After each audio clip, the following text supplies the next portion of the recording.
হাফেজ S M Selim, আমার মেয়ে সাবিহা আঞ্জুম সারা, গাজীপুর মহিলা কলেজ থেকে বিজ্ঞান বিভাগ থেকে পরীক্ষার্থী। আজকে প্রথম পরীক্ষা।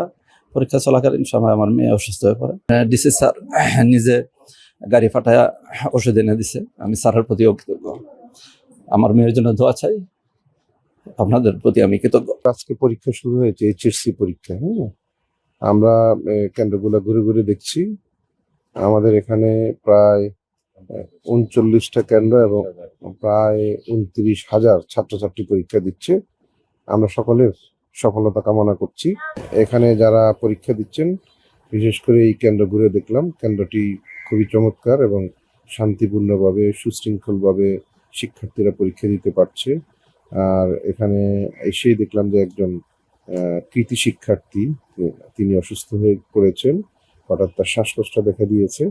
তাৎক্ষণিকভাবে আমরা ডাক্তারের ব্যবস্থা করেছি এবং তার যে ওষুধপত্র লাগে সেটিও আমি আমার নিজের গানম্যানকে পাঠিয়ে, যাতে কম সময়ের ভিতর ওষুধ সে পেতে পারে এবং কম সময়ের ভিতর সে রিমিডি পেতে পারে, সেজন্য সেটার ব্যবস্থা করেছি। এবং সিভিল সার্জন মহোদয়কে বলা আছে, যদি কোনো কারণে ইমার্জেন্সি দরকার হয়, আরো আরো আরো আরো যদি কোনো ধরনের সেবা দরকার হয়, সেই সেবাও যাতে শিক্ষার্থী পেতে পারে, সেজন্য তিনিও সচেষ্ট আছেন।